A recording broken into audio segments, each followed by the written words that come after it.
welcome to Yunus Emre Institute, Turkey's culture hub in London for Turkish culture. Today we're joined for a very special talk and book signing by Dr Emre Aracı, who is a Turkish music historian, composer and conductor who's been living in the UK since 1987. He's made very big contributions, important contributions to the scholarship of Turkish music through his research focusing on European practice in the Ottoman Empire. Just a little bit about how this evening will proceed. We'll start off by a talk by Dr. Aracı about his book, which will discuss traces of Turkey that he has found in London. The book, as you can see, is called A Turkish Wanderer in London. It's a very beautiful, awe-inspiring book, and we expect your questions and hope and look forward to some very interesting questions from you at the end of his talk. And this will be followed by a book signing wherein you can buy his books for a discounted price and enjoy some of our homemade refreshments. Thank you.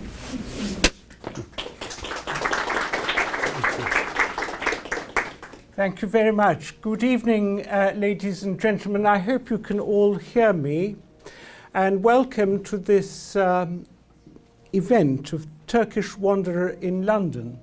This is certainly a very subjective book, and I've been working on it for many years. Perhaps since age 8. I came to this country in 1977, almost 50 years ago. As a little child, by car with my parents, we drew here, and it was really on a holiday. And I think that was when my love affair with London really started at that time, although I didn't speak a word of English then.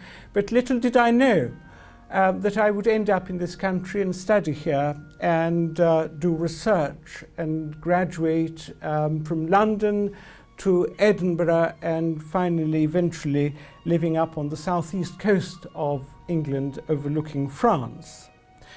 But I must thank Yunus Emre Institute for inviting me this evening, and certainly for bringing my books over from Istanbul, because this is really very exciting for me. It's going to be the first time I should be signing these books here in London.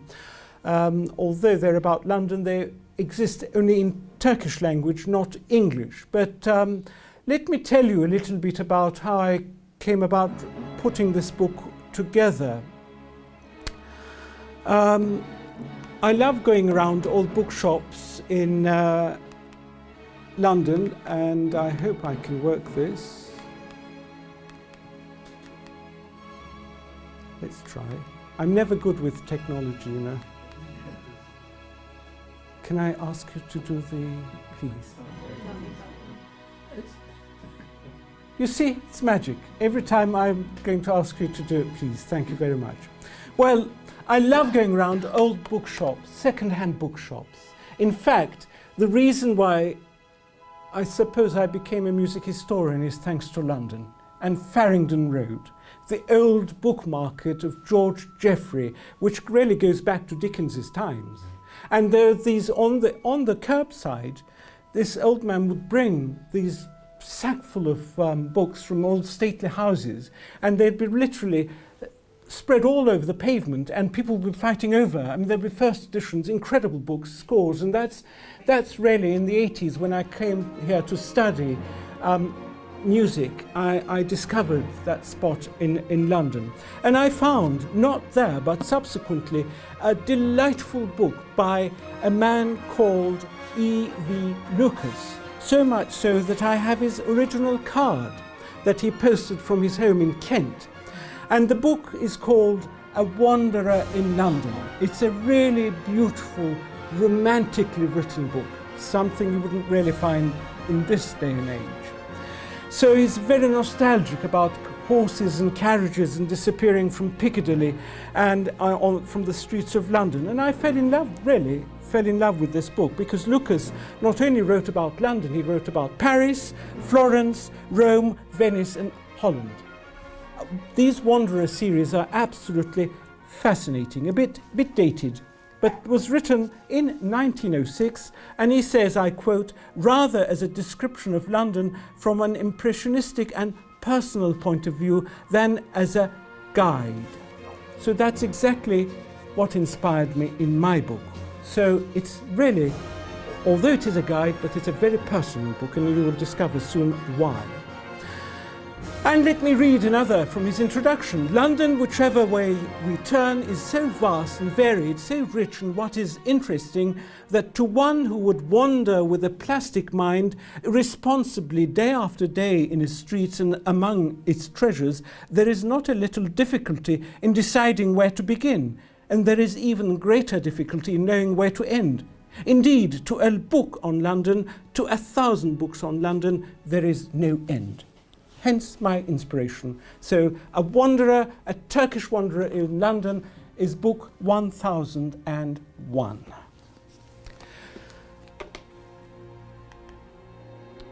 Great. So, why don't we start our wandering? I'm not going to create any theories or argue any hypotheses in this talk. It's all about literally wandering and discovering the unusual, not the visible, because I see Turkish simit being sold at Spitalfields Market. I see Turkish barbers, restaurants everywhere. I mean, literally there are lots of Turkish connections that you can spot on the streets of not only in London, of this country. I was in Morven last week, in Elgar's country, and there are Turkish barbers everywhere. So in restaurants, they're full of them. But I bet you haven't spotted this connection from our lands, from the Turkish lands, with a church in London, and it is St George's, Bloomsbury. It reminds me of Bodrum, Halikarnassus. Why? Because of the spire, the unusual spire. And in fact, Lucas tells us, I quote again from his book, between Red Lion Square and the British Museum, whither we are now bound, one object of interest alone is to be seen, St George's Church in Hart Street, famous for its pyramidal spire, culminating in a statue not of George the Saint, but of George the First, placed there to London's intense amusement by Hucks the brewer, unquote. So there we are, it's still standing there. And what is the connection with Turkey or Turkish lands? That, you know, it's old, one of the ancient wonders of the world, ancient world, 7 wonders of the ancient world, in fact. Mausoleum from Halikarnassus, which gives its name to Mausolus's grand tomb, which totally was destroyed. But the architect, Nicholas Hawksmoor, in 1730 was inspired by the design of this ancient monument, so much so that he brought it to London and put it above on the steeple of St George's Church in Bloomsbury. You can go and have a look at it, and indeed it's a statue of King George the first of the Hanoverians who came over from Germany, knowing very little, if not, any English. So that is a very unusual time, but it is also very exciting for the Turkish wanderer or any wanderer to see this kind of historic, unusual connection to find on the streets of London, taking us to Bodrum. In fact, I love Horace Walpole, and there is I'm going to quote a stanza from him. That's what he writes, the wit politician and writer. When Henry VIII left the Pope in the lurch, the Protestants made him the head of the church, but George's good subjects, the Bloomsbury people, instead of the church, made him head of the steeple. So there you are. You have the king. So let's carry on our wandering and stay with Horace Walpole and his extraordinary home called Strawberry Hill. If you haven't visited it near Twickenham, you must go and see it. It's the most extraordinary building in London, and it's still standing. So as soon as I made these discoveries, I went there a couple of weeks ago. These are not in the Turkish edition of the book, but hopefully I'll put them in the English edition whenever that comes out. But Strawberry Hill is a fascinating house, and it shows us the collections which was really dispersed in the 19th century after Walpole's death. But his family owned the house, his descendants subsequently. Not only they built a Turkish room, which is partly still visible, but when I went into this grand Gothic, because what is very important about Strawberry Hill is its Gothic architecture, a Gothic revival, there's a portrait of an Ottoman gentleman there. This is not an original, it's a copy, because after Walpole's death, his collection was sold entirely. And I believe this is in the Duke of Rutland's collection now, but there is a replica after this extraordinary refurbishment of the house. And this Ottoman gentleman is called Humbaracı Ahmet Pasha. So I didn't expect to meet him at Strawberry Hill, but there he is, and he's really not a Turk. He's a Frenchman known as Comte de Bonneval, or Bonneval Pasha, who went into Ottoman service and served the sultans at the time. But an unexpected meeting in at Strawberry Hill. So a bit further from Twickenham, we find another connection, very important. This lady needs absolutely no introduction to any of you. She's Lady Mary Wortley Montagu, very well known for her Turkish embassy letters.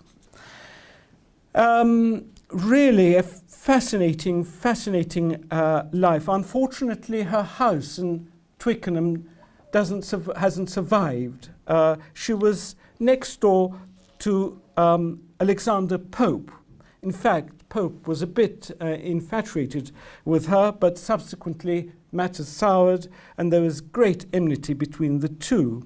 But there are letters that Lady Mary Montagu wrote to Pope from Constantinople at the time, because she followed her husband, Edward Montagu, who was the ambassador to the port, and they were hoping to stay for 20 years, but it all came to an end after 2 years. But what we've really gained from those 2 years of journeying into the Levant and staying there are the magnificent letters of Lady Mary Montagu.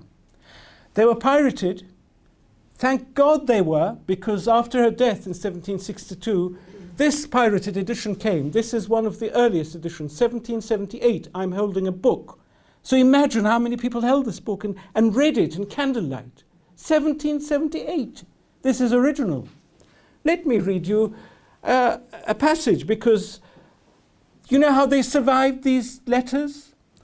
Because her daughter, who actually was the Countess of Bute, she was married to the Earl of Bute, who was the Prime Minister, and they lived at 10 Downing Street. Lady Mary Montagu's daughter lived at Downing Street because her husband was the Prime Minister.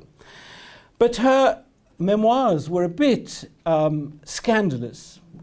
And thinking the same, her daughter sadly destroyed all Lady Mary's diaries. So the world has lost a significant amount of her work.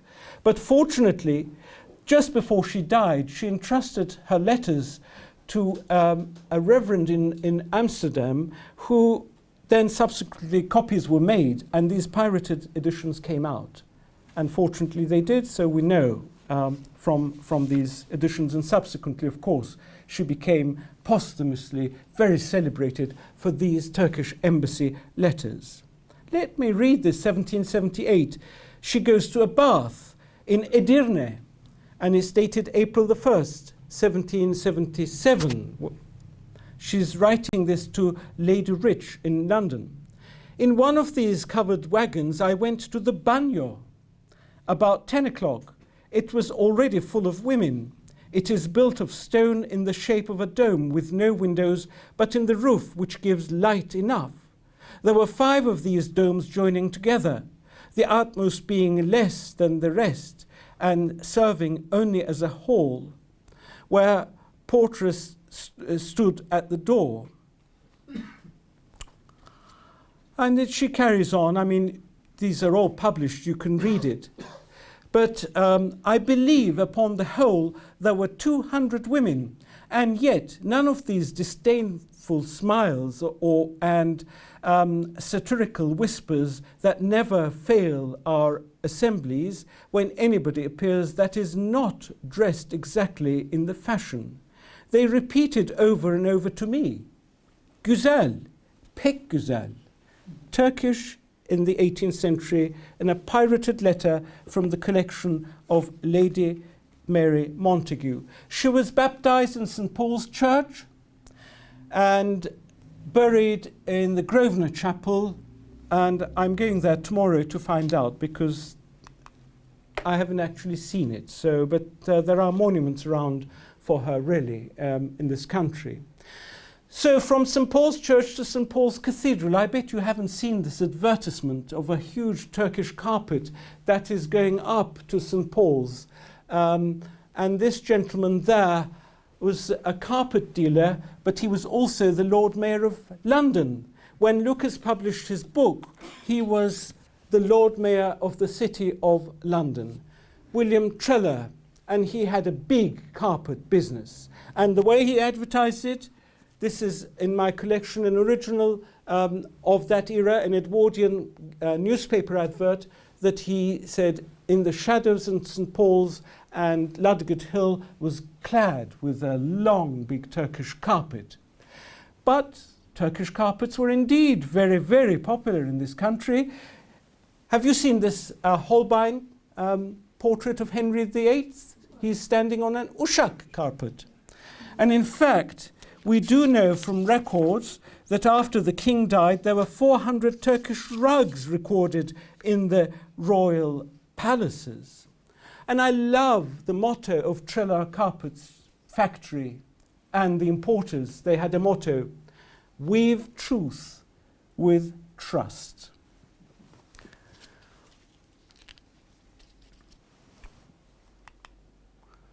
So Henry VIII, let's go to William Shakespeare.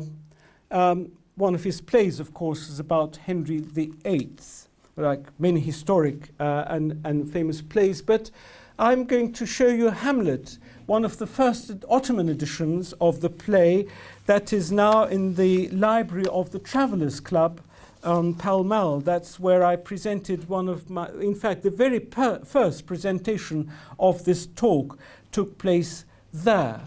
But one of the statues, of course, you will know the Shakespeare statue there still standing in the middle of the square. But I bet you wouldn't know what one of Turkey's greatest poets wrote about this statue, because this is Abdülhak Hamid, who served in the Ottoman embassy. For 20 years he was in London, so he's mentioned a great deal in my book. But let me read a translation from his diary that he wrote after seeing this statue of Shakespeare, which is still standing there. I quote, "In Leicester Square, London, stands a weathered statue of Shakespeare. By nightfall, the vicinity, including the square, is enveloped in darkness. It is here one discerns the ethereal resonance of this universal bard. As though emanating from his effigy, there is no darkness, but ignorance. I found myself amidst the throngs in the dark, pondering upon this." How true. And I bet little did he know that after his death, he's in 1937, aged 85. There was big coverage about him in the British press. Turkey loses her Shakespeare, was how he was presented at the time after his death. So Abdülhak Hamid's diaries make very interesting reading, of course, and he suffered a great deal here, especially from the weather. And I think if he were among us today, he would have said the same thing, really. Fog has lifted in London because the spring has arrived. Although the sun rises here every day, it looks as if it regrets appearing at all, is one of the many references to weather in this country. But I enjoyed searching his trail really on the streets of London, which took me to Morpeth Mansions, just across Westminster Cathedral. He moved a great deal in London. This was one of the addresses that he lived in Morpeth, 34 Morpeth Mansions. The building's still standing there. In fact, just before the war, Second World War, that we have a plaque there for Winston and Clementine Churchill, who lived in this mansion blocks in the same block, really, where well before them Abdullah Hamid lived. There is also a tombstone that we find because he was married several times, and Nellie, his English wife, died aged 42 in 1911. And she's buried in the New Brentford Cemetery in Hounslow, West London. And there is her tombstone, aged 42, Mekanın Cennet Olsun. May you rest in heaven. So there are lots of these traces, be it an address or a reference, a letter or a tombstone that really connects us to that past. But let's go back to Leicester Square again, because I want to show you another detail that has been totally forgotten and erased. There was a building in Leicester Square called the Royal Panopticon, where scientific sort of displays and exhibitions took place, then eventually turned into like a music hall. But this was named after the Alhambra, and as you can see, it was a twin minareted mosque, its architecture, and it really dominated the square. And today it's the Art Deco Odeon that really stands in its place. So we've totally lost that building. But Ahmet İhsan Bey, the founder of one of the most famous Ottoman newspapers, weeklies, Servet-i Fünun, went there, and he was astonished. And I collected several programs from Alhambra Theatre, and every time I find, as you can quite distinctly see, the star and the crescent is very dominant on all the programs, postcards to do with this, with the Alhambra, that we have totally lost now from Leicester Square.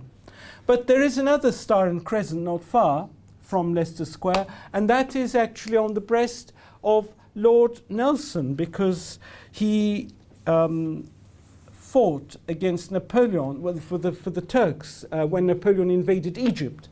So the Ottoman Sultan Selim III bestowed upon him the Order of the Crescent, which he proudly wore on, as you can see, on his uniforms, and it was actually stitched as well onto his uniforms, and you can see it on display at Greenwich Royal Maritime Museum. And the chelenk on his hat is also a gift, was a gift from Selim III, and in fact you can see it, you won't be able to see it, but I can show you the photograph close up of his statue on Trafalgar Square, that great big column. But there is this, the Ottoman medal there, and the chelenk. Sadly, the chelenk was stolen from the museum in the 1950s from Greenwich, most likely broken up and sold off in little pieces, but it's continued to fascinate researchers, and there is an excellent book by Martin Dunner called Nelson's Lost Jewel. They've actually made a replica of that, and it's on display. So for those interested in finding more about it, I strongly recommend that book. Actually, every slide I'm going to show, there are about 34 of them, fields for research in their own right, so we can't really spend a lot of time. But there is this fascinating Nelson connection, again, that I've included in my book.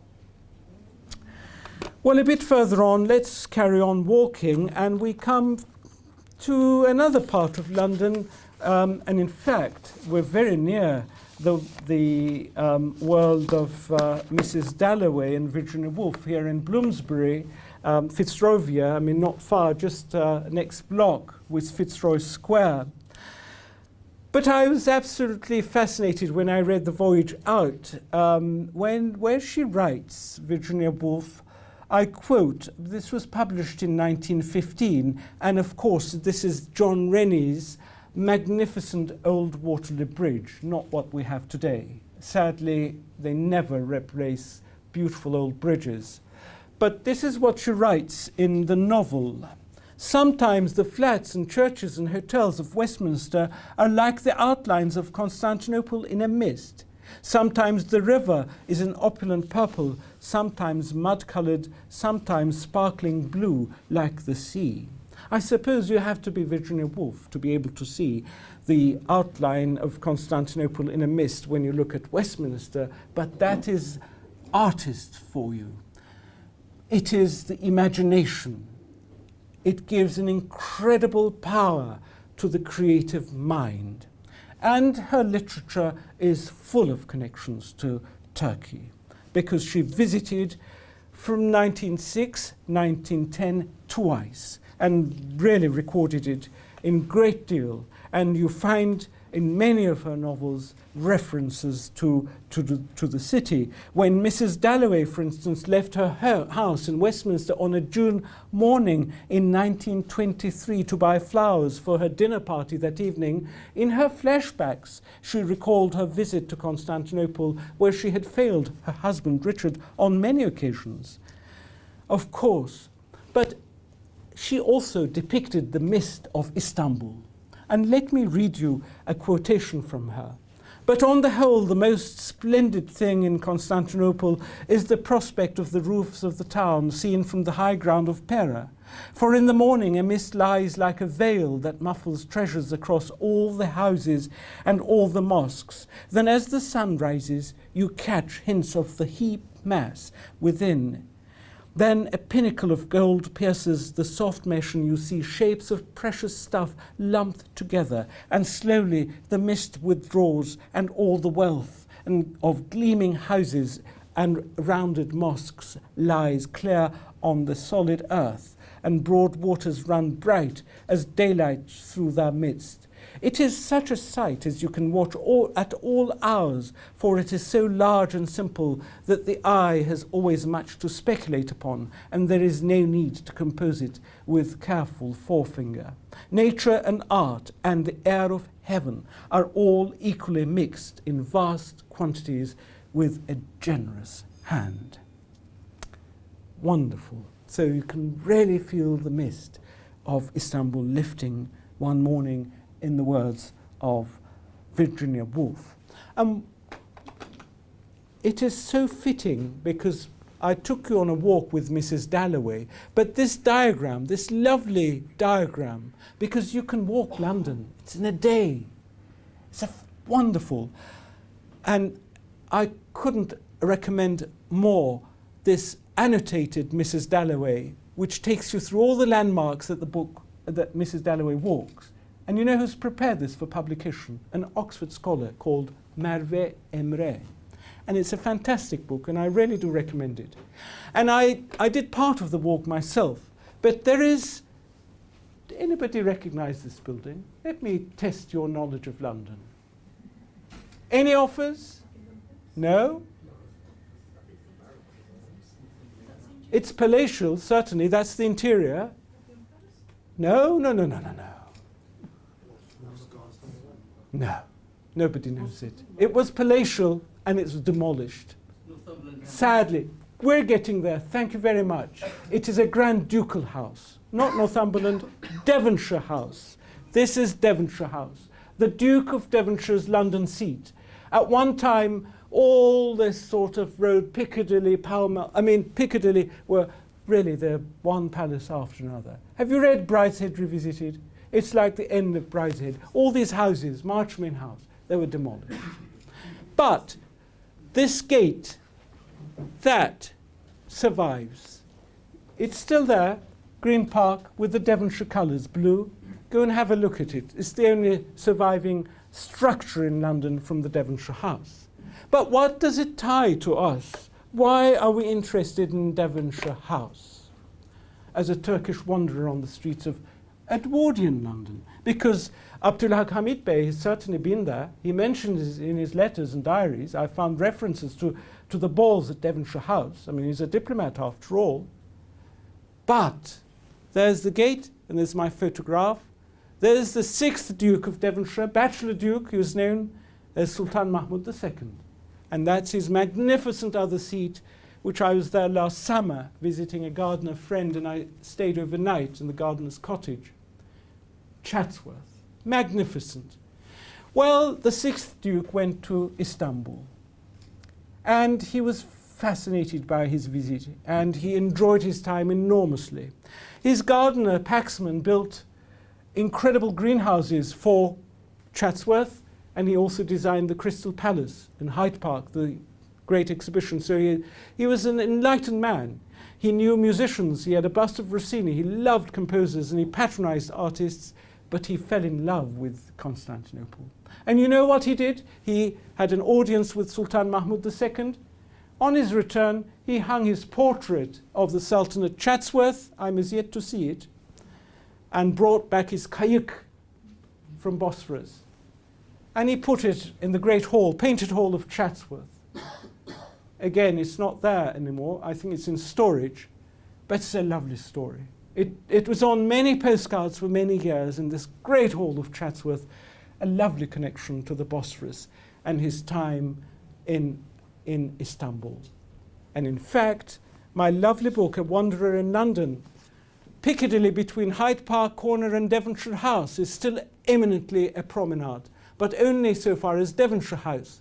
Once Berkeley Street is crossed and the shops begin, the saunter is jostled, while the Green Park, having vanished behind the New Ritz Hotel, so he's critical of the New Ritz Hotel, which sprang up almost in a night, the sun and the freshness are lost too, but between those two ducal houses, on a smiling day, one may enjoy as fair a walk as any city in the world. So my book invites you to these kind of walks that have been lost, but they're actually still there because they've been written about, and that's so important.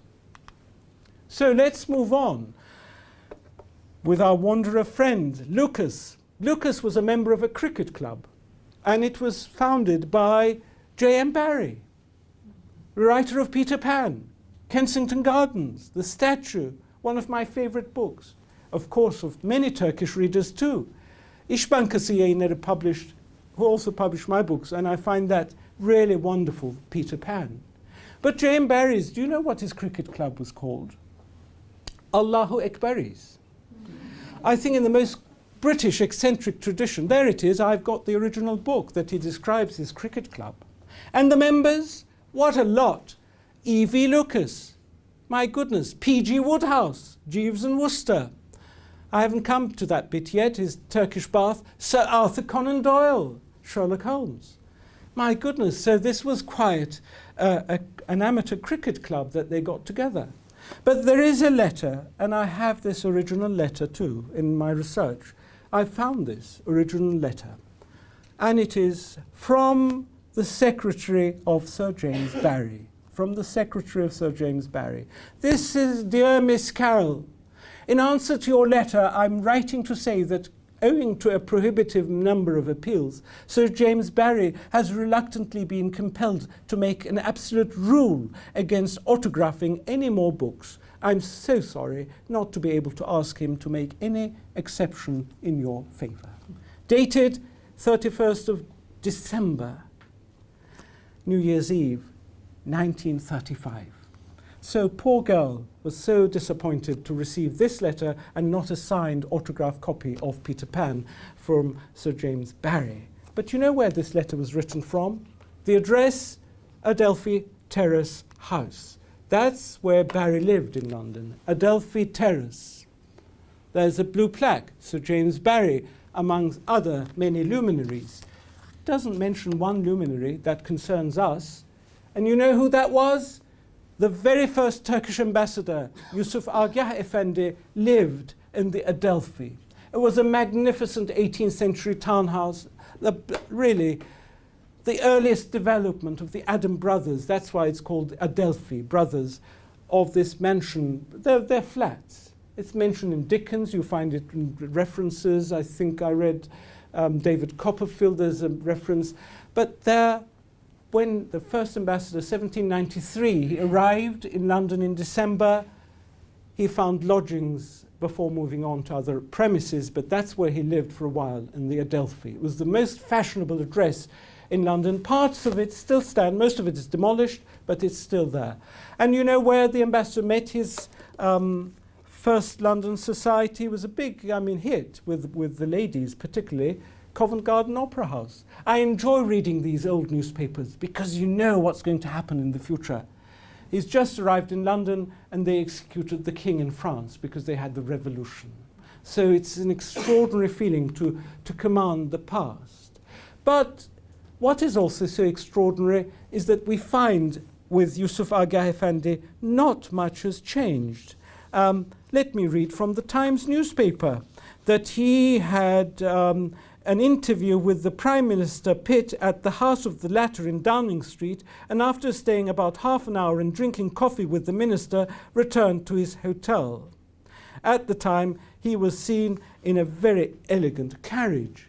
So there is Yusuf Agah Efendi. This portrait by Breda is at the Para Museum in Istanbul, and perhaps some of you have seen it for real. It's a fantastic portrait of Yusuf Agah Efendi.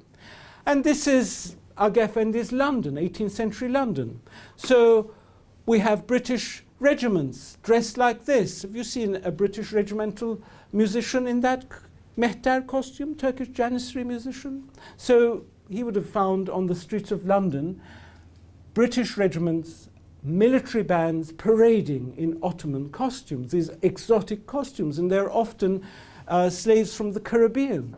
And some of them had very tough lives. I mean, this man was painted by Jean Dubois Drouinet, French painter, for the king, because he wanted an example of his soldiers as a display. And so he was painted, and it's a fabulous painting, but he died in an asylum at the end of his life. He has a very tragic life. He was from Guadeloupe, and then he came back and won his freedom, but he was a cymbal player in the Scotch Guards. Let us hear a bit of music, because I think it's time we heard just a little bit of music.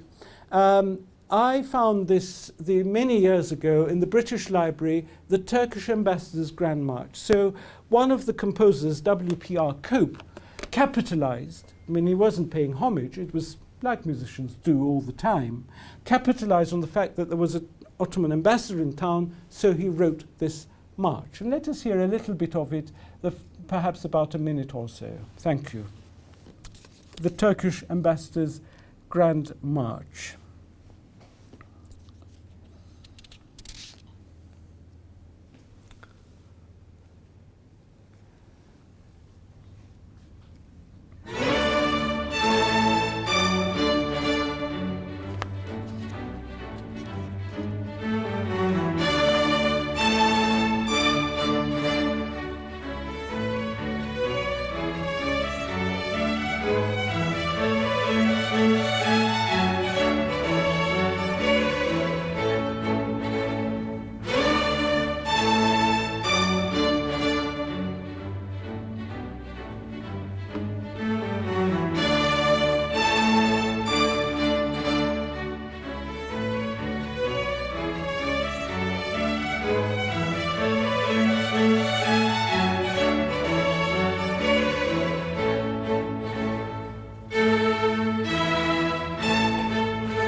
Just to give you an idea, all these are available on CDs. We recorded this 20 years ago, but I remember the day when I went to the British Library and made a copy, a bit like Lady Mary Montagu's letters, of all the music with a pencil, and subsequently, of course, I got the image as well, and we published it and recorded it with a group of musicians. Actually, that CD was recorded in London.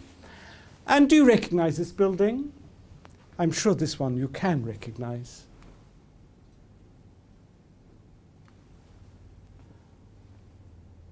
No. Any offers? It's called the Queen's House. It was the Queen's House. And you know what it eventually evolved into? Buckingham Palace. And you can still find it in the foundations. And that was how, in the 18th century, Buckingham Palace looked like. And in front of it, you have the Ottoman ambassador with his public entry. And this is the original Gentleman's Magazine that they published, an engraving of the ambassador's formal arrival in London. I think I'll need your magic touch again.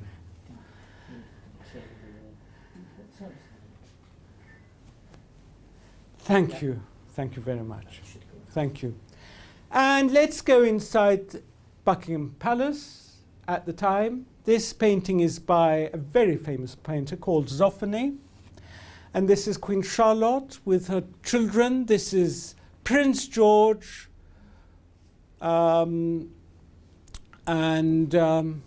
He became King George IV with Brighton Pavilion, of course, one of the most famous of, and he had a flamboyant life. He's dressed as King Odysseus, Ithaca's legendary king. And Prince Frederick, his brother, him, that's in a later portrait when he's grown up. But as a child, he's dressed as an Ottoman Shehzadeh. So an extraordinary, again, depiction that we find in the royal collection of the Queen with a double portrait there by Zoffany. In fact, they've studied this painting so much, they've actually got records of these costumes from where they were hired for the children. Is that detail that they know about it. But what they don't know about this is that in 1867, a real Shehzadeh stayed at Buckingham Palace. In fact, two of them, future Sultan Murad V and Abdul Hamid II. When Sultan Abdulaziz came to London in 1867 on a state visit, he lodged at Buckingham Palace. Again, this facade subsequently changed. This is Victorian. But this is his son Selahattin Efendi, and in the collection of his descendants, the fourth generation Osman Osmanoğlu, is this letter. I know it's a bit small print, but it says Buckingham Palace. And it's a letter that the Murad Efendi, before, I mean, he was in the entourage of Sultan Abdulaziz, he wrote this letter to his son. And his son was 6 years old. This is published in his father's memoirs, Osman Osmanoğlu. So this letter is published. But it is really a very affectionate letter written from London, from Buckingham Palace to Istanbul to Selahattin Efendi. And it opens with, "My ever loyal son, I have received your letter and it gave me as much pleasure as if I had actually seen you in person." So that's the opening line. But anybody interested, this is published. So talking about palaces, let's move on. I'm also concerned about time, to another London royal palace. This is, of course, you will all recognize, Kensington Palace. But I bet how many of you noticed these figures on the Grand William Kent staircase? These gentlemen, they are the Turkish servants of King George I. When he came over from Hanover, he brought them over with them, and they dressed in Turkish costume because, in a sense, he was a foreigner himself. I mean, he inherited the English throne because of his Protestant. It's all to do with the politics of the time, with the Whigs. But and he brought Mustafa and Mehmed with him. In fact, there is a card, Louis Maximilian Mehmed, who published his autobiography too. And I bet they were present when Handel's Water Music is performed on the Thames, because they were always with the royal entourage. And this is the same George I who's on the spire of St. George's Church, Bloomsbury. And there were many Brits at the time dressed up in Turkish clothes, costumes. I mean, this is a gentleman's dining club called the Divan Club, which was in existence, and it had its first meeting in 1744. So you had to either to have travelled to the Levant or to had the intention of travelling there. That was one of the rules of becoming a member of this club. But Lord Sandwich, 4th Earl of Sandwich, who's given his name to what we eat, sandwich. And but I bet you haven't seen him in this costume. So they're all, and they met at St James's thatched cottage, I mean, in one of the gentlemen's clubs. So you do see on the streets of London, like Turk's Row, for instance, suddenly in Chelsea. So I'd take a photograph of it and explain why. Why Turk's Row in Chelsea? Because there was a famous Turkish coffee house. My goodness, that's another field of research. Turkish coffee houses. This is where Enlightenment started, because this is where the Bank of England, the Exchange, gentlemen's clubs. I mean, if you go to Oxford and Cambridge Club, the Travellers Club, their dining room is called the coffee room. So, and in fact, when it came to London, there you have the virtue of the coffee drink, and I can swear by it. It's Turkish coffee is very healthy indeed, and it gives you all the reasons why you should drink coffee, and it helps with all sorts of things, health-wise, melancholy, all sorts of things. I mean, this is again, it's in the British Library. It's Pascal Rose who opened the first coffee house in London in 1652, and they also had these elaborate signs like the Turk's Head. Why? Because people were illiterate. So if you told them there's a Turk's Head, they would find the place with a sign. And they had their own tokens, tobacco sherbet, in exchange Ali, and these coffee houses had names named after the sultans, and like Suleiman, Murad's Head, coffee house, the Turk's Head. So there are lots of examples. And one where Pascal Rose opened his coffee house is in St Michael's Church in Cornhill, and they have organ recitals there. And I discovered in the diary of the great Turkish composer who was sent to study in France, Adnan Saygun, and he wrote one of the greatest, really, oratorios that came from Turkey, Yunus Emre, and he was in this church attending an organ recital, and I went there and preparing my book. And what should I see? There's a branch of Ziraat Bankası next to the Gothic entrance of the church. And it's next door to Pascal Rose's, where his coffee shop was in the 17th century. And that's Sir Michael Tippett, the composer with whom Adnan Saygun corresponded in the time. Talking about music, one of my passions, Elgar, Sir Edward Elgar, whose houses I visited last weekend in Morven and his tomb. We tasted Turkish coffee and wrote about it in his diary. He sojourned on the Bosphorus and referred to it as Oxford, because Vosphoros is a crossing for the oxen, so just as Oxford is. And he wrote a piece to commemorate his visit to Izmir, Smyrna. And this postcard is my latest discovery I found last week in Morven, is one of Elgar's in his collection that he sent from his home to from Istanbul in 1905 here. And we have the organ that was sent as a gift from Queen Elizabeth I. It's Thomas Dallam's organ from London. I mean, I think they'll find this fascinating, but it was a gift from the Levant Company to the Sultan in 1599. It was sent to Topkapı Palace. And Thomas Dallam wrote about it in his diary, which was subsequently published in the 19th century. Sadly, the organ didn't survive because Mehmet III, who received it as a gift, looked after it, but his successor, Ahmet I, destroyed it with a battle axe and then burnt it to ashes, and it was in Topkapı Palace. Another Turkish connection in the city, again you would see it on this, sometimes on the pavement, Turkish Baths Arcade in London, with the Turkish baths. You think of Lady Mary Wortley Montagu, and this was in Jermyn Street. That's the street where Isaac Newton lived at one time. And Penhaligon's a very famous perfumeurs. He was the barber of the Turkish bath. That's why he called his first perfume Hamam Bouquet. Hamam Bouquet. There it is, Hamam. And if you wanted a Turkish bath at home, that's what you needed, but you had to be really very careful. I mean, I wouldn't want to go into one of those. It's a Small print, I know. And the Ottoman embassy was in Bryanston Square, where Mustafa Reşit Pasha was there, and Queen Victoria once visited the embassy there, as you can see. And the Crimean War, of course, was also another time when there was a lot of musical and historical connections. These are many music covers, of course. It's my area of speciality.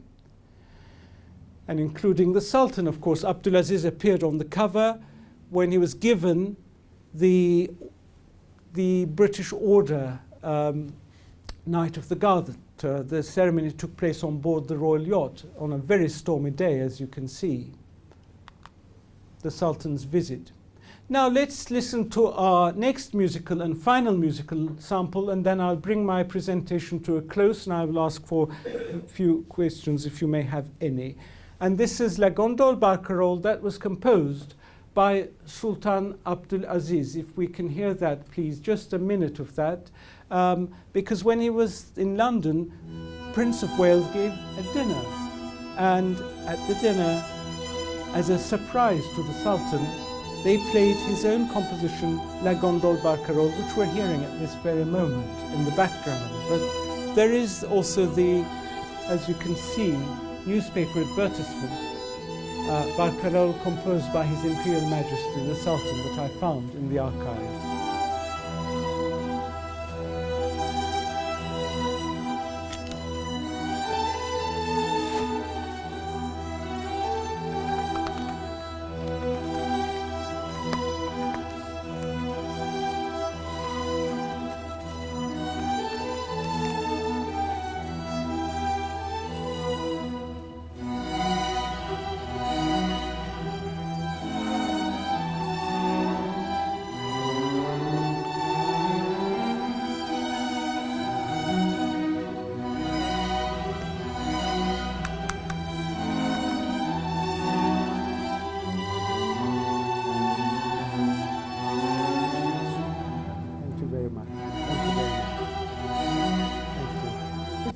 Beautiful, delicate music. Because time is limited, but you can listen to all of them on the internet. I mean, these recordings are all available.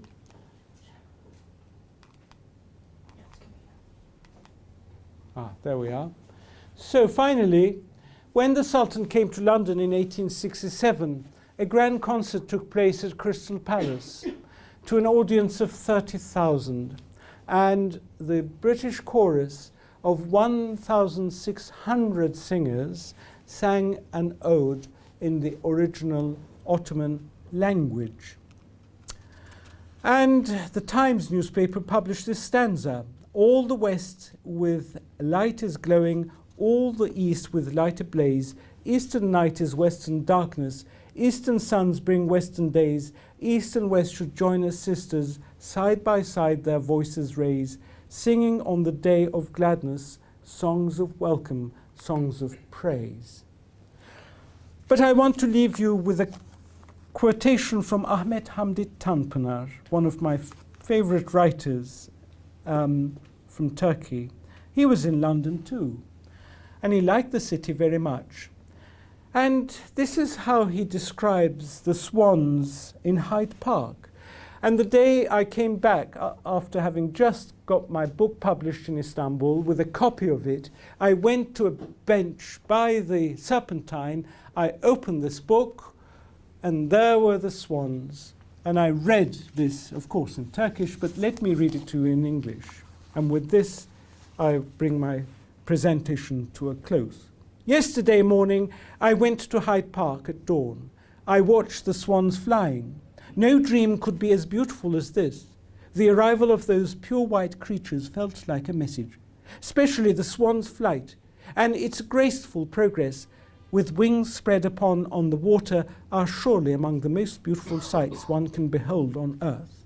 When a swan flies, you feel that something is being realized, a very exceptional thing. Hyde Park was exceptionally beautiful. The mist gave the feeling of looking at the world through a pearl. I'm in need of nature. Isn't it strange that I immediately fell in love with London as soon as I arrived? I think This is what we have to do, to look at the world as if through a pearl. Thank you very much.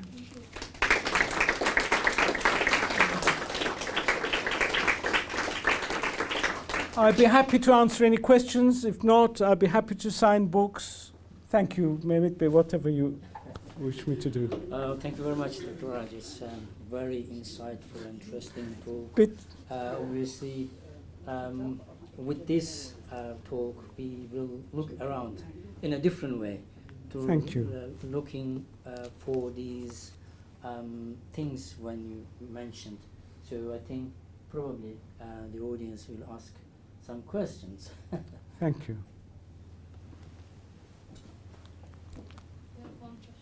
Yes. Thank you very much for your talk. It was really entertaining to see.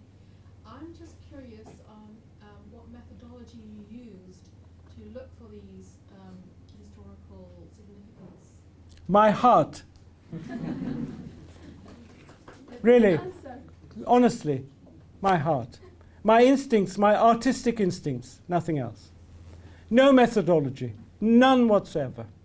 But a very respect to all the archives, newspapers, articles, books. I didn't make anything up, but I just followed my heart. Just like Antoine de Saint-Exupéry tells us in The Little Prince. Thank you. We have another question back here. Just one short Yes. question. You mentioned that there was a concert at the palace, Crystal Palace. Crystal Palace. Yes. You said the Ottoman language. Yes. Which language are you referring to? Well, what the Ottomans spoke, Turkish. Thank you. Yes. Yes. Yes, I'm just curious. You talked about the Turkish coffee, but another important aspect, the Turkish delight locum. Oh, Do you yes. know when It's it in the came book. when it came into I don't know London? when it came, but there were very famous factories in London. They produced Turkish lokum, and there are a few examples in the book. Yes, you're absolutely right. And this still goes on. Yes. Mine's less a question, just a small detail. I'm ashamed to say I have not yet read your book. but I do. No, it's no. But I myself studied the British-Turkish relations. Really? 20th century. 20th century. 20th century. Gosh. So just at the turn between the Young Turks and the Ottoman Yes, Empire. yes, So you mentioned the Alakaberry. yes, And P.G. Wodehouse is Yes. part of that. yes. Did you know that one of his earliest works in 1909 was actually involved the Young Turks as one of their protagonists? P.G. Wodehouse? Yes. No. Yes. Really? It's called the Swoop, and it's actually one The of his- Swim? The Swoop. Oh, How Clarence Saved right. England.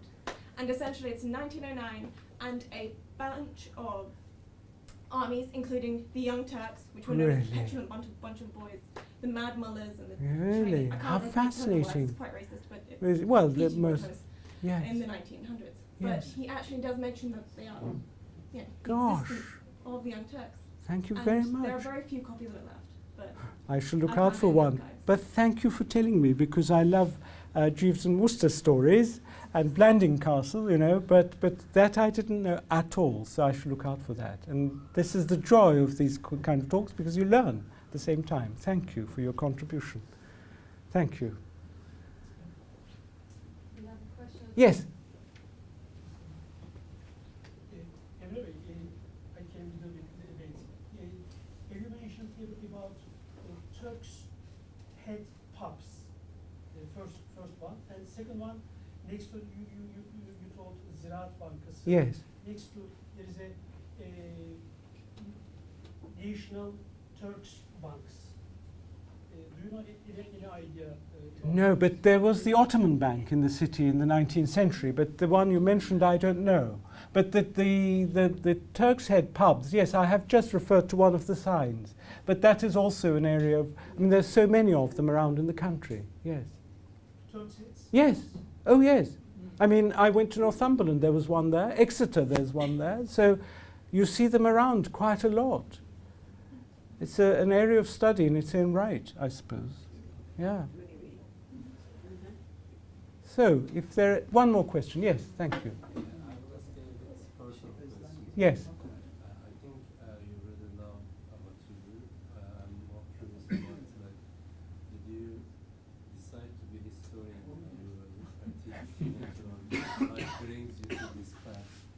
life brought me to this path. I have many hats. I'm a historian, I'm a musician, I write symphonies, I write all sorts of things. But I suppose it's trying to live a life in a century when we're all in a tide of all sorts of very fast, things are moving very fast. And I find that through this research, I'm slowing down a little bit and at least sharing things that others will enjoy.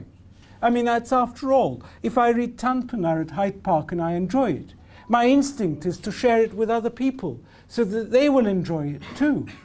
And as I said at the opening of my introduction, I'm not here to force any theories or any ideas, but it's all about what is beautiful and how we interpret it, and things change and colours change and how we paint buildings change, but style change. But I think beauty and looking for it like in a P.G. Wodehouse book, or something unexpected in a stately house, in a portrait, a painting, in a history, in a book, a newspaper, and then put that in a book and publish it, and then know that that's going to have its own life, and it's going to hopefully, if the world continues, and in years to come, it'll inspire other people to do other things. Because after all, here we're discussing all the memories, all the recollections of all those people that have departed.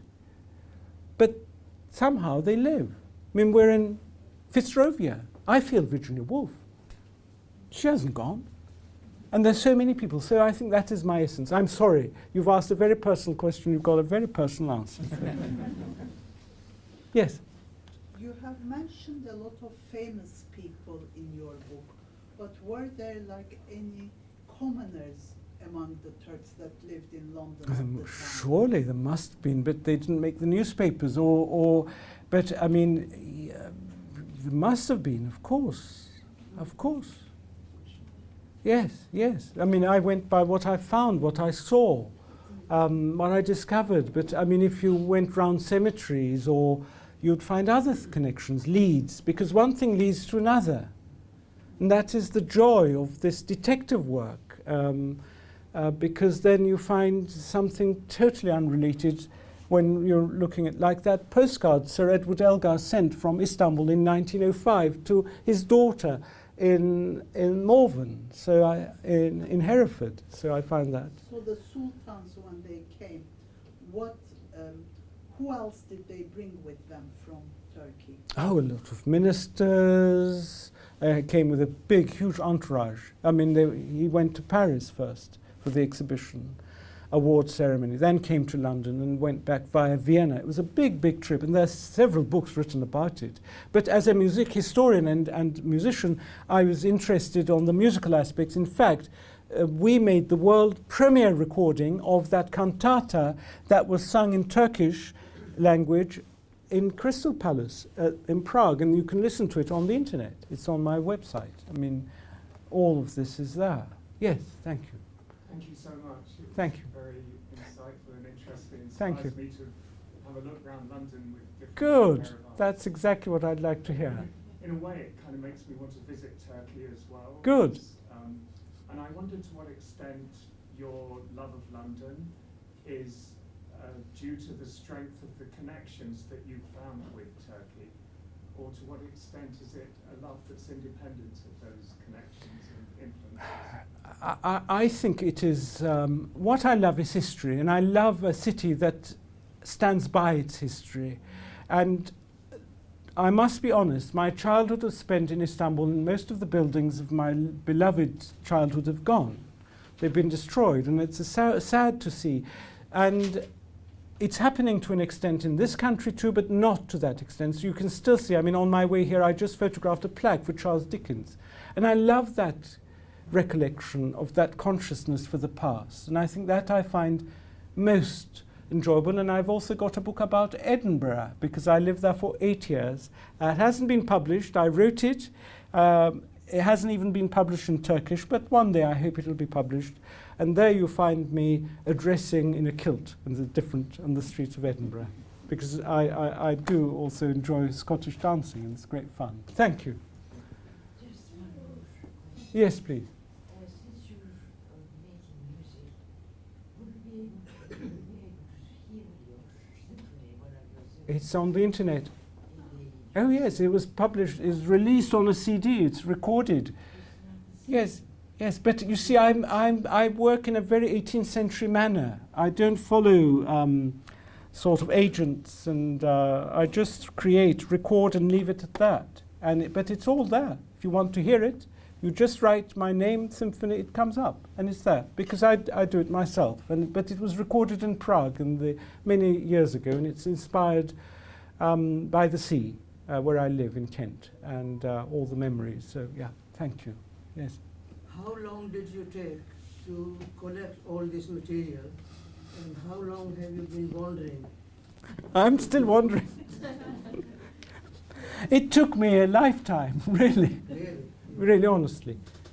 I don't have any other life, because this is life. I mean, I go to a friend's house and then I write an article about it because I find there's a famous composer who lived in the block. So I can't help it. It's just, I try to bring that. And it's always the positive. And that's the other thing. In my book, we can find so many negative things about our cultures, but I make a deliberate choice. It's very subjective. It's all about the positive, because I think we can't lose time for the negative. Some people must focus on the positive, and that's me, and that's what I must do. Thank you, and then we'll perhaps one last question. Some books say in 1930 Mustafa Kemal came to UK. Do you have any details? No, I don't know that at all. I know that King Edward VIII went to Istanbul. That's very famous, and then wonderful photographs of that trip, and it was widely covered, but I have no knowledge of Atatürk coming over to this country at all. Maybe extras. I don't know at all. I don't know. So thank you all very much, ladies and gentlemen. I'll be very happy to sign any books, but thank you for coming. And look out for all those connections. Look out for them. Thank you.